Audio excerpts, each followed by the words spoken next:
Good morning students. আজ আমি নিয়ে চলে এসেছি তোমাদের জন্য আরো একটি নতুন ভিডিও এবং এই ভিডিওতে আমরা শিখব প্রপার নাউনের বিস্তারিত আলোচনা। অর্থাৎ প্রপার নাউন কাকে বলে, প্রপার নাউনের মধ্যে কি আছে কি নেই, এবং প্রপার নাউনকে আমরা কোথায় কোথায় ব্যবহার করতে পারি, এবং প্রপার নাউন ব্যবহার করতে গেলে সেটাকে আমরা কিভাবে চিনবো যে এটা প্রপার নাউন কি কিংবা প্রপার নাউন না। এই সব কিছুই আজকে আমরা এই ভিডিওতে শিখবো। তার আগে আমি বলে দিই যে এর আগের ভিডিওতে আমরা নাউনের ক্লাসিফিকেশন শিখেছি, অর্থাৎ নাউনের যে 5টি ভাগ তার সম্বন্ধে শিখেছি, অর্থাৎ proper noun, common noun, collective noun, material noun, abstract noun. আজকে সেই 5টি ভাগের প্রথম ভাগের বিস্তারিত আলোচনা নিয়ে চলে এসেছি। তো দেখো, প্রপার নাউন, প্রপার নাউনের বেঙ্গলি মিনিংটি হলো নামবাচক বিশেষ্য, এবং এই নামবাচক বিশেষ্যের যদি আমি সংজ্ঞা দেখতে চাই, যদি বা আমি সংজ্ঞাটা তোমাদের খুবই প্রয়োজনীয় জিনিস, তো তোমরা এটা অবশ্যই নোট ডাউন করে রাখবে যে যে নাউনের দ্বারা কোনো ব্যক্তি, স্থান বা বস্তুর নাম নির্দিষ্ট করে বোঝানো হয় তাকে প্রপার নাউন বলে। যে নাউনের দ্বারা কোনো ব্যক্তি, বস্তু বা স্থানের নাম নির্দিষ্ট করে বোঝানো হয়। নির্দিষ্ট কথার অর্থ কি, ইংলিশে আমরা এটাকে পার্টিকুলার বলে চিনি। অর্থাৎ দেখো, যে নাউনের দ্বারা কোনো ব্যক্তি, স্থান বা বস্তুর নাম নির্দিষ্ট করে বোঝানো হয় তাকে প্রপার নাউন বলে। দেখো, ব্যক্তি, ব্যক্তি অর্থাৎ পার্সন, স্থান অর্থাৎ প্লেস, আর বস্তুকে আমরা ইংলিশে বলি থিং। তো কিন্তু দেখো, প্রপার নাউনের ক্ষেত্রে আমরা ব্যক্তিকে ব্যবহার করতে পারি, কোনো একটা নির্দিষ্ট ব্যক্তি, যেমন শাহজাহান একটা নির্দিষ্ট ব্যক্তি। একটা স্থানের নাম, যদি নির্দিষ্ট একটা স্থানের নাম আমি বলি তাহলে সেটা হচ্ছে কি কলকাতা। কিন্তু বস্তুর ক্ষেত্রে এখানে একটু ব্যাপার আছে যে বস্তুর ক্ষেত্রে সেটা আনকাউন্টেবল হলে হবে না, অর্থাৎ কাউন্টেবল হতে হবে, সেটাকে যেন গোনা যায়, তারপরেই কিন্তু সেটা প্রপার নাউন। যেমন the earth, the sun, the moon, এই সবগুলোই কিন্তু প্রপার নাউন, আর এগুলি বস্তুরই উদাহরণ। এবং দেখো, যদি আমরা এর ইংলিশ ডেফিনেশনটাকে দেখি তাহলে a proper noun is a name of a particular person, place or thing। অর্থাৎ একটা প্রপার নাউন হলো সেই নাউন যার দ্বারা কোনো নির্দিষ্ট করে ব্যক্তি, স্থান ও বস্তুকে বোঝানো হয়। এবার আমরা দেখে নেব প্রপার নাউনের কিছু গুরুত্বপূর্ণ বৈশিষ্ট্য, যেগুলো আমাদেরকে প্রপার নাউনকে বেছে নিতে, অর্থাৎ আইডেন্টিফাই করতে খুবই সুবিধা দেবে।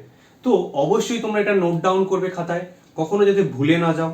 দেখো, প্রপার নাউন সর্বদা ক্যাপিটাল লেটার দিয়ে শুরু হয়। প্রপার নাউন এই একমাত্র নাউন যেটা সর্বদা ক্যাপিটাল লেটার দিয়েই শুরু হবে, ঠিক আছে? এবং আর কি, যদি কোনো এমন নাউন থাকে যেটা ক্যাপিটাল লেটার দিয়ে শুরু হচ্ছে না, তাহলে কিন্তু সেটা হট করে প্রপার নাউন হয় না। এবার যদি আমি এই প্রপার নাউনের কিছু এক্সাম্পল দেখি তাহলে দেখো যে Kolkata is a big city, Kolkata একটি বড় শহর। এখানে কলকাতা একটি জায়গার নাম বা স্থানের নাম, অর্থাৎ একটি প্লেস, অর্থাৎ এখানে একটি পার্টিকুলার প্লেসের নাম বোঝানো হয়েছে, এবং কলকাতার কেও ক্যাপিটাল। তো এখানে এটি একটি প্রপার নাউনের উদাহরণ। এবার দেখো, Ashoka was a noble king, Ashoka was a noble king, Ashoka ছিল একজন নোবেল কিং অর্থাৎ ভালো রাজা। তো দেখো, এখানে অশোকা একটি ব্যক্তির নাম, এবং এখানে অশোকাকে নির্দিষ্ট করে বোঝানো হচ্ছে, তো এটা একটা পার্সনের উদাহরণ। এবং থিং হিসেবে যদি আমরা দেখি, the Ganga is a holy river, Ganga অর্থাৎ আমাদের গঙ্গা নদী একটি পবিত্র নদী। তো এখানে গঙ্গা একটি কি থিং এর নাম, অর্থাৎ বস্তুর নাম যেটাকে গোনা যায়। কিন্তু যদি এমন কোনো বস্তুর নাম যেটা গোনা যায় না, সেটা কিন্তু প্রপার নাউন হবে না।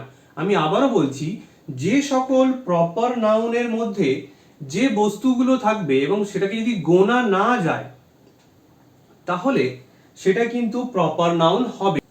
এবার আমরা দেখব যে আর কোন কোন এক্সাম্পলে আমরা প্রপার নাউনকে প্রপারলি ব্যবহার করতে পারি। যেমন আরো একটা কথা তোমাদের আমি বলে দিই যে প্রপার নাউনকে কিছু কিছু জায়গায় প্রপার নেমস হিসেবেও লেখা হয়। তো এটাকে তোমরা ঘাবড়াবে না, এটা ওরই একটি সিনোনিম। তো দেখো, কিছু আমার এখানে দেওয়া আছে, দেখো সাম মোর এক্সাম্পলস, কিছু আরো উদাহরণ যে আর কোথায় কোথায় প্রপার নাউন হয়। যেমন days and month, days and month অর্থাৎ দিনে এবং মাসের নামে। সানডে একটি দিনের নাম এবং জুলাই একটি মাসের নাম, এখানে এটা কিন্তু প্রপার নাউন। সিজনের ক্ষেত্রে অর্থাৎ সামার, উইন্টার, এগুলো সবই proper noun. Professions and job titles অর্থাৎ প্রফেশন বা জব টাইটেলগুলোতে কিন্তু প্রপার নাউন, যেমন প্রাইম মিনিস্টার, প্রেসিডেন্ট, ম্যানেজার, এগুলো সবই প্রপার নাউন।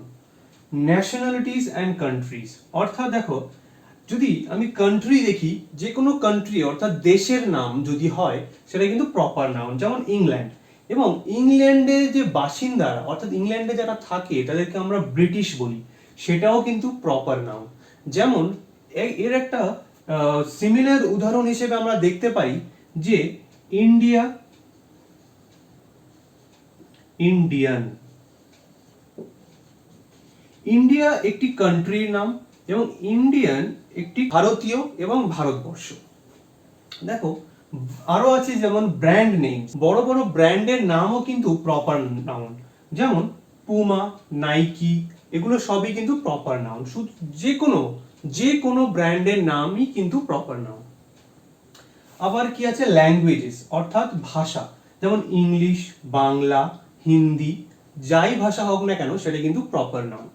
আচ্ছা, event of history and eras and periods অর্থাৎ ইতিহাসের কোনো একটি ইভেন্ট, কোনো একটা ঘটনা, সেটা কিন্তু প্রপার নাউন।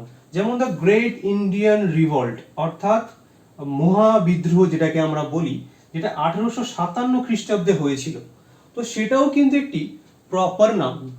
আবার এর মধ্যে আমরা দেখতে পাচ্ছি যে ক্যাপিটালাইজ ডাইরেকশন অর্থাৎ ইস্ট ডাইরেকশন বলতে আমরা বুঝি ইস্ট, ওয়েস্ট, নর্থ, সাউথ। কিন্তু ইস্ট, ওয়েস্ট, নর্থ, সাউথ এগুলো যখনই ক্যাপিটালাইজড ভাবে থাকবে তখন কিন্তু সেগুলো প্রপার নাউন হবে।